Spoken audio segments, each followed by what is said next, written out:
Bonjour et bienvenue dans ce cours du réseau local qu'on appelle LAN pour Local Area Network. Ce cours est donné par Benjamin Kalonji.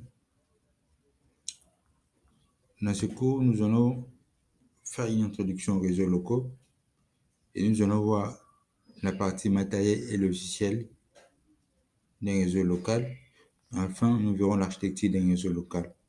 Ce cours aura une partie pratique dans laquelle nous allons faire une assimilation des réseaux, c'est-à-dire avec notre logiciel ici, Packet 3CA, nous allons par exemple simuler un réseau local, c'est-à-dire on va relier les différents équipements entre eux, ordinateur, routeur, autre chose, et voir un peu comment configurer le réseau local et comment se comporte un réseau local bien configuré et mal configuré.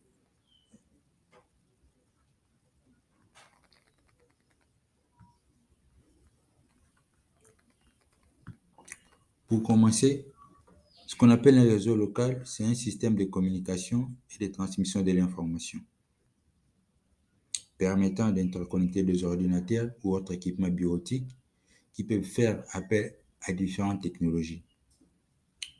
Et tout cela se fait dans un domaine géographique limité, quelques centaines de mètres. Si on étend la transmission de données, on sort de la notion du réseau local pour aller dans les notions du réseau métropolitain ou des réseaux étendus. Pour notre cas, nous allons nous limiter uniquement au système de communication ou de transmission de l'information dans un niveau local.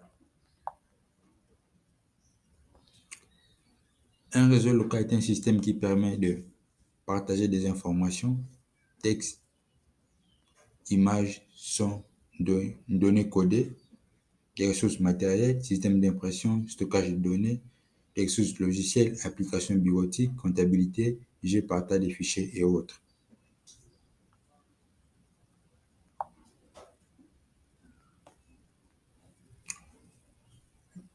L'avantage d'un réseau local est que vous avez une grande vitesse de transmission de données. Ça peut aller de 1 mégabit par seconde à 1 gigabit par seconde. Une utilisation privée, c'est-à-dire hors opérateur de télécommunications, pour transmettre des informations de différents équipements ou ordinateurs. Nous n'avons pas besoin d'un forfait Internet. Par exemple, pour ce qui est des cas d'Internet, quand nous sommes dans un réseau étendu, il faut avoir un forfait Internet, c'est-à-dire faire appel aux opérateurs de télécommunications pour pouvoir transmettre et recevoir des données. Et même pour le réseau local, ce n'est pas le cas. Juste, nous interconnectons notre machine dans une région limitée et nous transmettons les données via Wi-Fi, via câble ou via d'autres canaux de transmission. Alors, le concept de réseau local a été inventé en 1973 par Bob Metcalfe du Palo Alto Research Center, qui mise au point un bus transportant entre plusieurs ordinateurs des données découpées en paquets numérotés et pourvus d'identificateurs, les trams. Cependant, les réseaux locaux n'ont commencé à être commercialisés qu'en 1983 et n'ont véritablement émergé qu'à partir de 1990. Réseaux locaux, la partie matérielle.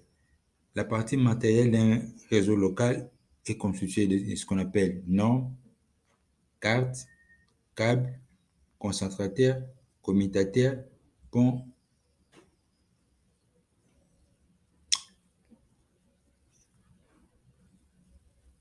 et nous avons aussi le concentrateur, voilà, ça a été déjà cité. Alors, qu'est-ce qu'on appelle norme? Un réseau local révèle une norme qui en possède les caractéristiques suivantes.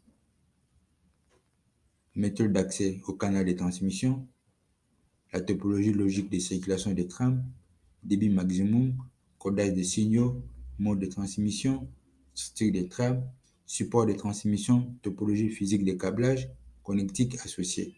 Tout ça relève de ce qu'on appelle normes, qui en fait ou qui fait partie de la partie matérielle d'un réseau local.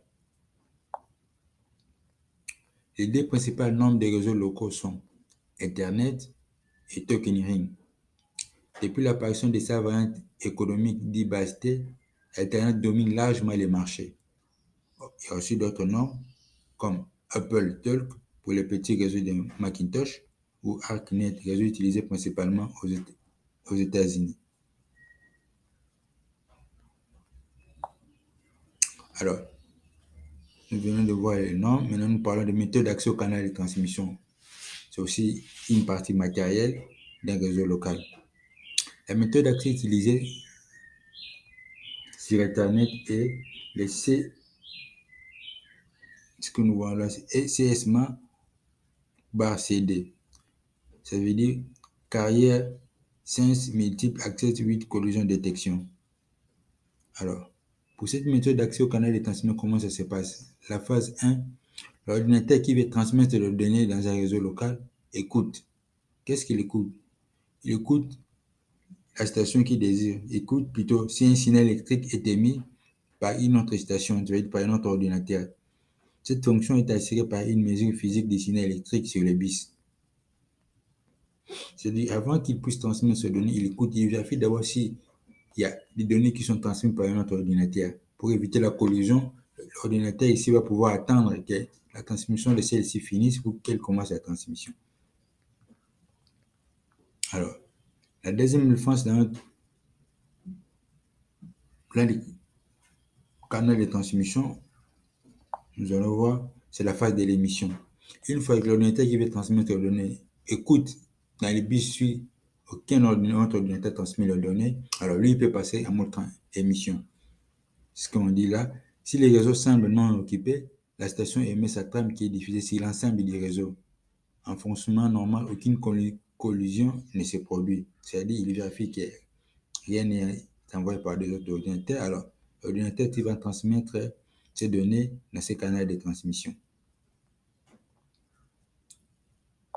Nous allons voir ce qu'on appelle la détection de collision. Toujours, on est dans la méthode d'accès au canal de transmission. Suite au temps de propagation des signaux électriques sur les supports matériels du réseau, il se peut qu'au moment de l'écoute, le réseau semblait libre alors qu'une autre station était en train d'émettre. Il se produit alors ce qu'on appelle une collision. La transmission des trames est perturbée. Chaque station détecte cette collision par une mesure du signal électrique. L'émission des trames est arrêtée. C'est-à-dire quoi? Ici, nous avons l'ordinateur qui devait transmettre. Il a passé par l'étape écoute, mais n'a pas pu détecter que non, un autre ordinateur était en train de mettre les données. Alors, lui, il envoie, cet ordinateur aussi envoie, il y a une collision qui s'est faite là. Normalement, il y a un système qui, à ce moment-là, va arrêter les deux ordinateurs.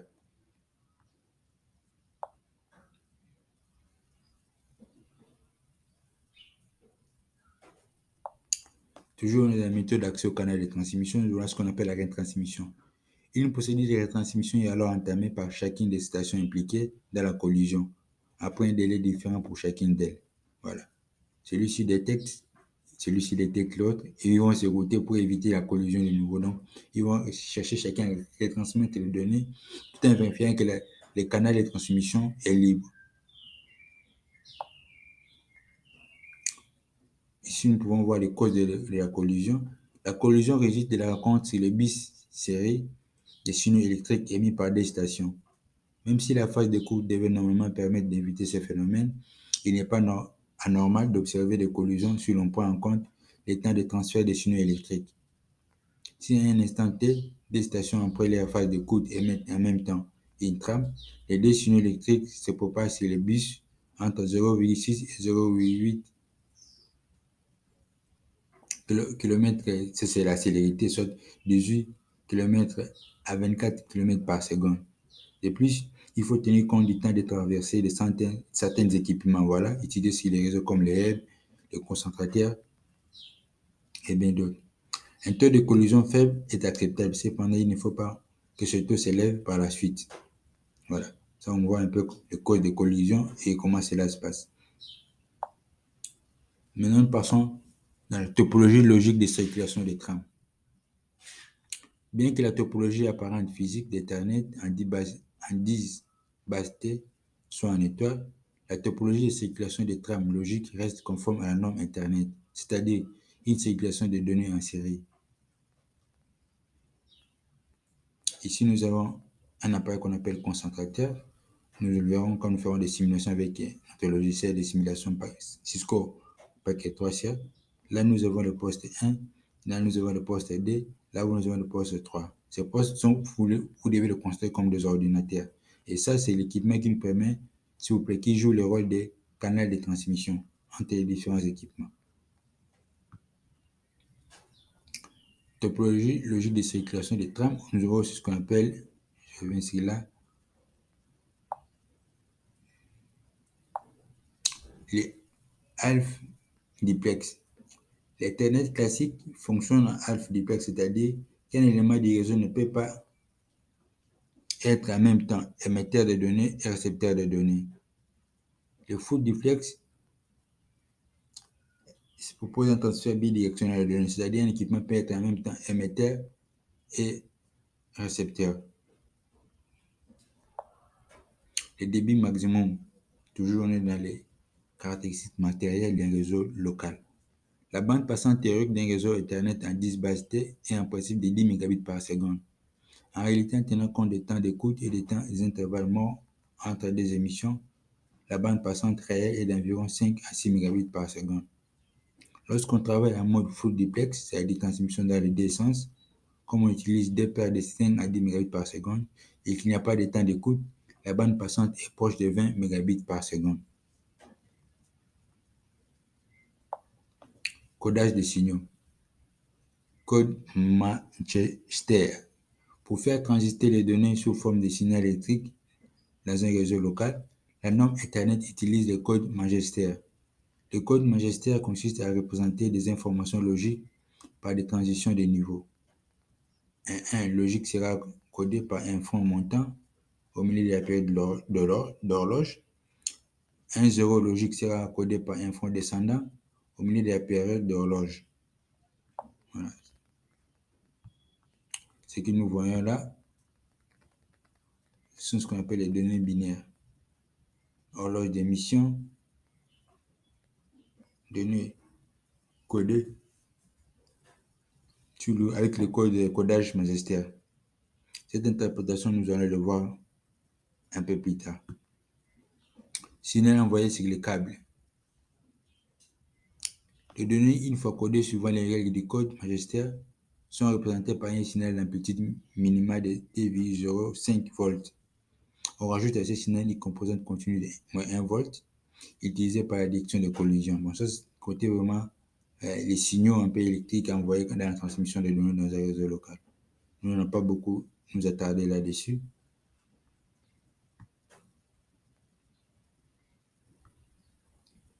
Alors, pour aujourd'hui, pour ne pas continuer, nous, dans tout ce qui est interprétation de ces tableaux, nous allons passer à une petite manipulation dans laquelle nous allons créer et simuler notre réseau, un réseau local. Là, nous avons notre équipement, un premier ordinateur. Voilà, que nous allons prendre.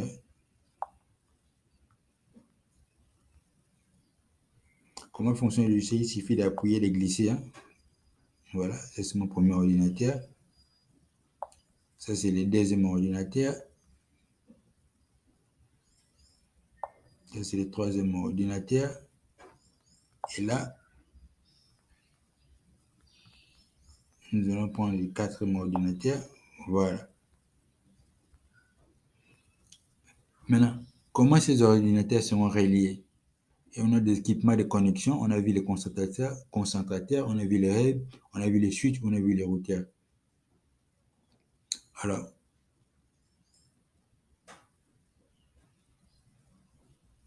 pour commencer, nous allons prendre quel équipement. Voilà. Cet équipement que nous allons appeler routeur. OK. Cet équipement, ce serait un routeur. Alors, nous allons faire une liaison de ces quatre équipements via le routeur pour créer, si vous voulez, un réseau local. Comme on avait un réseau local, on a une interconnexion de différentes machines dans le but d'échanger des données. Donc, je vais prendre ce fil ici. Voilà, je vais prendre ce fil-là. Et je vais mettre là.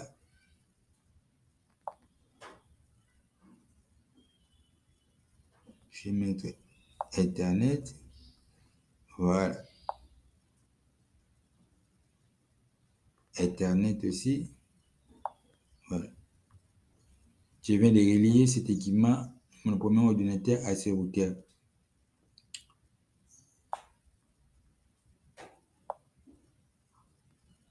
Je vais prendre aussi Ethernet, que je vais mettre là.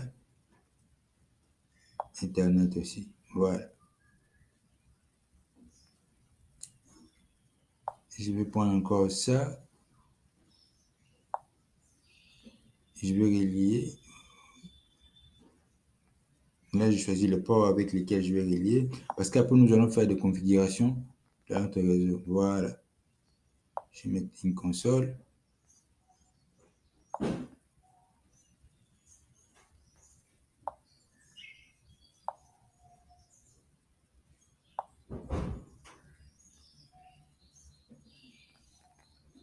Alors, ici, on voit un peu avec notre logiciel de simulation Purgatoire, c'est comment on peut créer un réseau local.